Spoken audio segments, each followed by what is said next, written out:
যে আমরা বলছি গ্র্যাভিটেশন ফোর্স সম্বন্ধে আমরা একটা আলোচনা করতে চাইছি। এখানে প্রশ্ন হচ্ছে যে এই যে আমরা ইন্টার ইউনিভার্স আছে, ইউনিভার্স মানে হচ্ছে মহাবিশ্ব, এই মহাবিশ্বের মধ্যে কি করে আমাদের কি হয়, একটা বস্তুকে কি আকর্ষণ করে নাকি করে না? The entire universe. By disturb, I mean a force, which is a push or a pull in physics. So when I moved from there to here, I disturbed everything in the room around me. I've even disturbed you, wherever you are on this earth. And the moon, the sun, the stars, everything. It sounds unbelievable, right? But it's true. Stay tuned because you're going to learn more about this on this video on gravitation. And then we'll finish off with our top 3 exam-oriented questions on this topic. Let's start with the basics.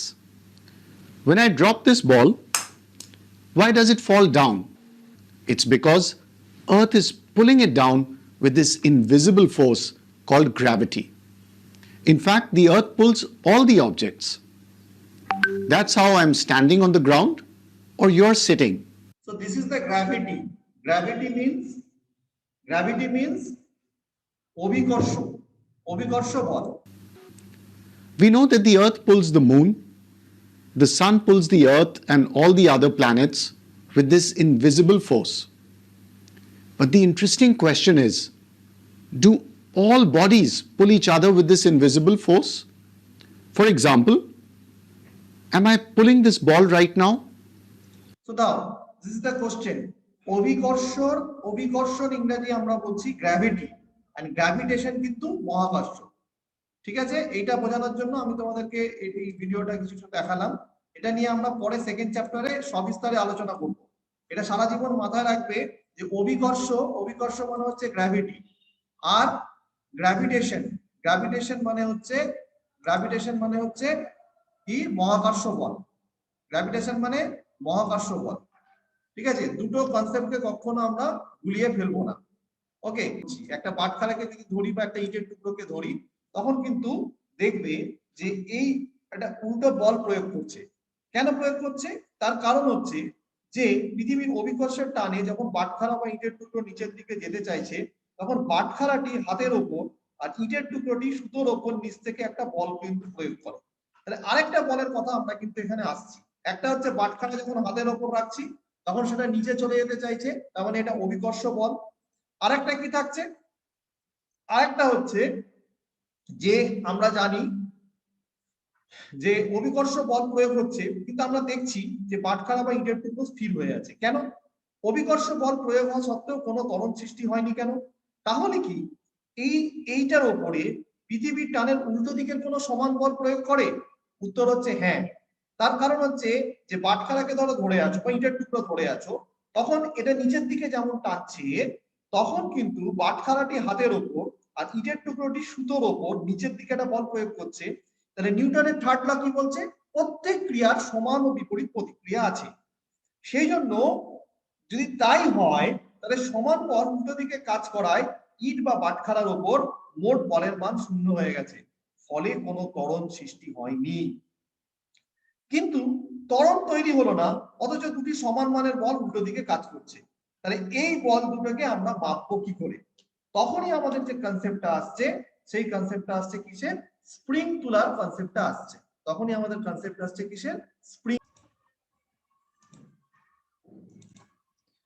দেখো, একই মাপের দুটো প্লাস্টিকের বোতল নেওয়া, একটি বোতল জল দিয়ে ভর্তি করা হলো, অন্য বোতল। এটা আরেকটা এক্সপেরিমেন্ট। এটা স্প্রিং তুলা দেখতে এরকম হয়। স্প্রিং তুলাটা দেখতে এরকম হয়। বাজারে অনেক সময় আমরা কম দিলে, মাছের ওজনে কম দিলে বা অন্যান্য জিনিসের ওজনে কম দিলে এটা আমরা দেখতে পাওয়া যায়, এটা কিনি। এটাই আবার বড় আকারে অনেক।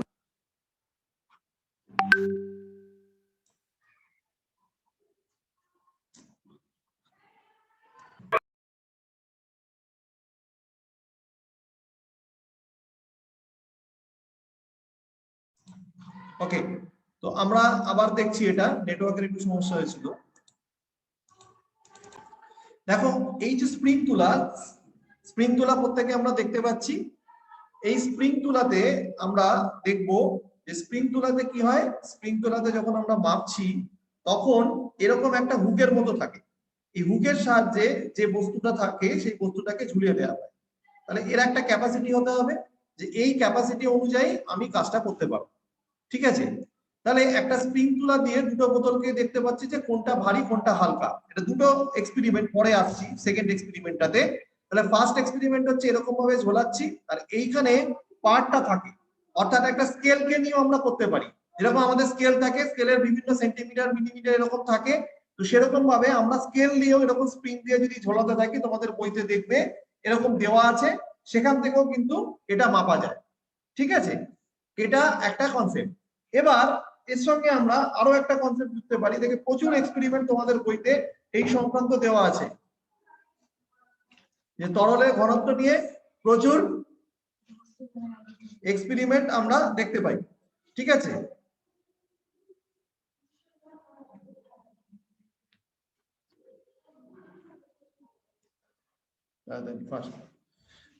এবার এখানে আমরা আরেকটা নতুন কনসেপ্ট তোমাদেরকে দিচ্ছি, যে আমরা স্প্রিং তুলাটা দেখো তোমাদের প্রত্যেকের বইতে পেজ নাম্বার 2 খোলো, পেজ নাম্বার 2 আছে, পেজ নাম্বার 3 আছে, প্রত্যেকের বইতে এটা দেখবে। আমি এতটা ডিটেইলসে তোমাদের আলোচনা করব না, because it will kill time।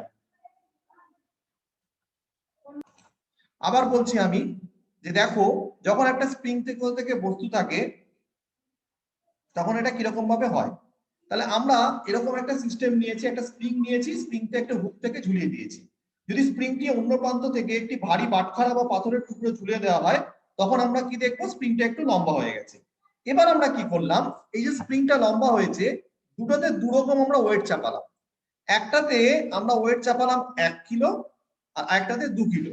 তাহলে স্বাভাবিকভাবে কোথায় স্প্রিংটা বেশি ঝুলবে, 2 কিলোতে কিন্তু বেশি ঝুলবে, 1 কিলোতে কম ঝুলবে। কেন? তার কারণ যেখানে এই ভারটা আমরা বেশি দিব, সেখানে দ্বিগুণ বস্তুর ভরের বস্তু যেখানে দেব, সেখানে স্প্রিং এর প্রসারণ দ্বিগুণ হবে। তাহলে স্প্রিং থেকে ঝোলানো বাটখারা বা ভারী পাথরের টুকরো স্থির হয়ে দাঁড়িয়ে থাকে, তার কোনো ত্বরণ থাকে না। কিন্তু সেই ঝুলন্ত বস্তুটি স্প্রিং এর উপর যে বল প্রয়োগ করে, তার প্রভাবে স্প্রিংটি দৈর্ঘ্যে বেড়ে যায়।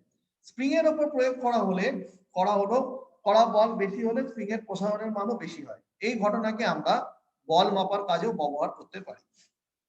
তাহলে পাশে এবার আমরা একটা ছবিতে দেখছি, কি দেখতে পাচ্ছি, দেখো স্কেল, তার ঝুলন্ত স্প্রিং নিয়েছি, স্প্রিং এর পাশাপাশি আমরা কাঁটা বা সূচক লাগিয়ে দিয়েছি।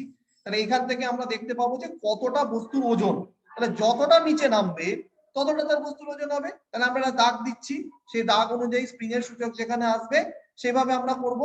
স্প্রিং এর ঝুলন্ত প্রান্ত থেকে বিভিন্ন ওজন ঝুলিয়ে দেখা হবে যে কাঁটা বা সূচকটি স্কেলের কোন দাগে থাকে।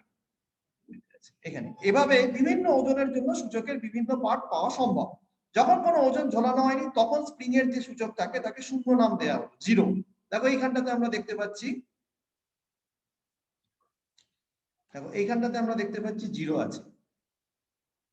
এবার এখান থেকে যখন আমরা স্ট্যান্ডার্ড 0 ধরছি, আর এটা আমরা দেখে নেবেন যখন আমরা এতে ওজন করা হয়, সবজি বিক্রি করে, তখন দুদিকে ব্যালেন্স করে নেয়। এবার যে ঝুড়িটা মাপা হয়, ঝুড়িটার মাপটাকে আলাদা করে মেপে নিয়ে আরেকদিকে বাটখারা দিয়ে দেওয়া হয়। ঠিক একই রকম ভাবে এটা কতটা অবনমন হচ্ছে, সেই অবনমনের অংশটাকে 0 ধরে নিলাম। তারপর আমরা বাকি ওজনটা করব।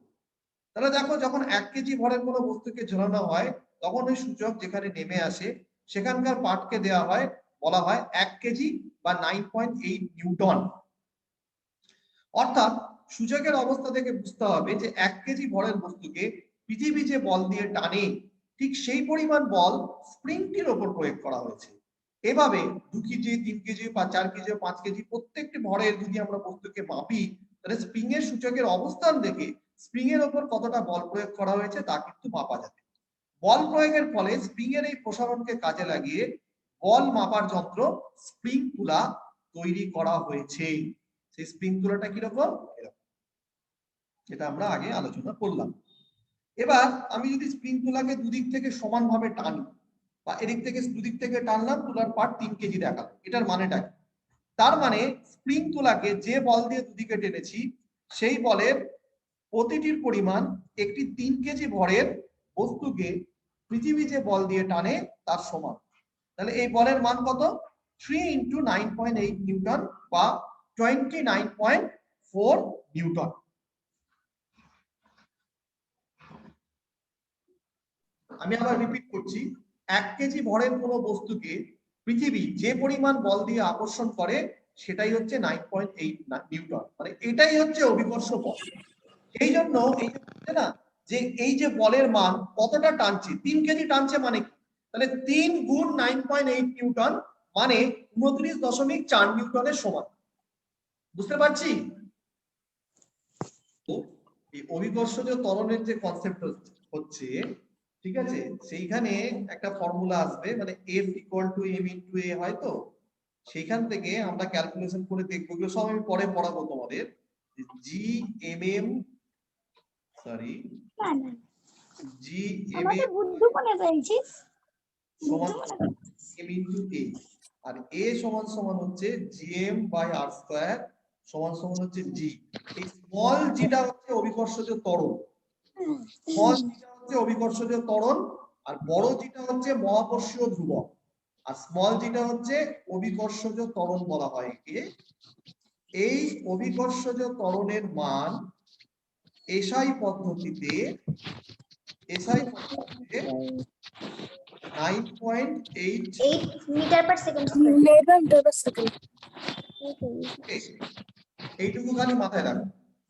তাহলে অভিকর্ষজ ত্বরণটা কি হচ্ছে, যখন কোনো বস্তুকে কোনো বস্তু টানছে নিজের দিকে, সেটাই হচ্ছে কতটা, 1 কেজি ভরের কোনো বস্তুকে টানছে মানে 9.8 মিটার/সেকেন্ড², 3 কিলো টানছে মানে 3 × 9.8 মিটার/সেকেন্ড²।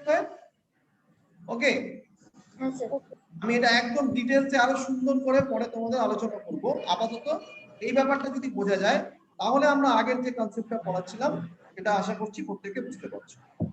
হ্যাঁ স্যার। হ্যাঁ স্যার। ঠিক আছে, পেরেছি। হ্যাঁ স্যার। তাহলে এবার আমার প্রশ্ন হচ্ছে যে স্প্রিং তুলা দিয়ে বল মাপার ক্ষেত্রে কোন ঘটনাকে বল মাপার কাজে ব্যবহার করা হয়? একটা হচ্ছে বস্তুর ওজনের ক্ষেত্রে কি, মানে স্প্রিং তুলার সাহায্যে মানে প্রযুক্ত বল যত বেশি হবে স্প্রিং এর প্রসারণও তত বেশি হবে, এই ঘটনাই হচ্ছে বল মাপার কাজে ব্যবহৃত হয়। বুঝতে পারছি? তাহলে যদি প্রশ্ন আসে যে স্প্রিং তুলা দিয়ে বল মাপার ক্ষেত্রে কোন ঘটনাকে বল মাপার কাজে ব্যবহার করা হয়, তাহলে কি হবে উত্তর?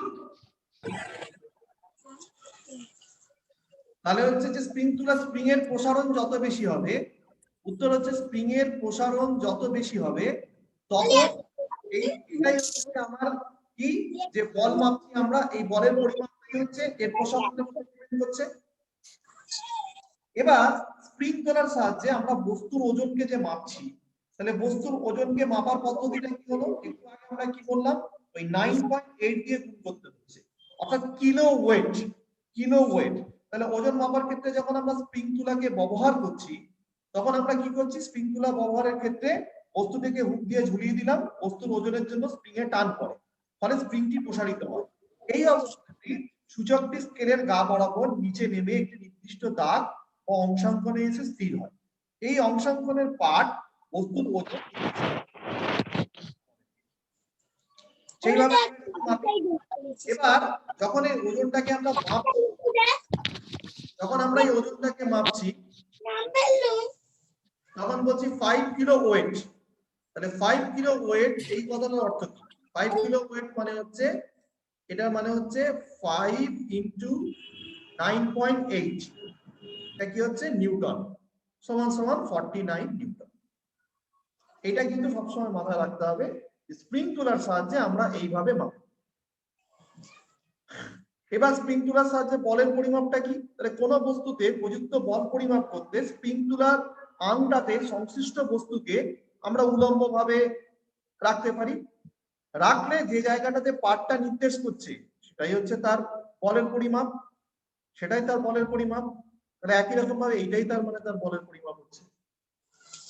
তাহলে বলের পরিমাপটার ক্ষেত্রে কি হবে, ওই একই উত্তর হবে। 11:55 বেজে গেছে, আজকে আমরা ক্লাস শেষ করব।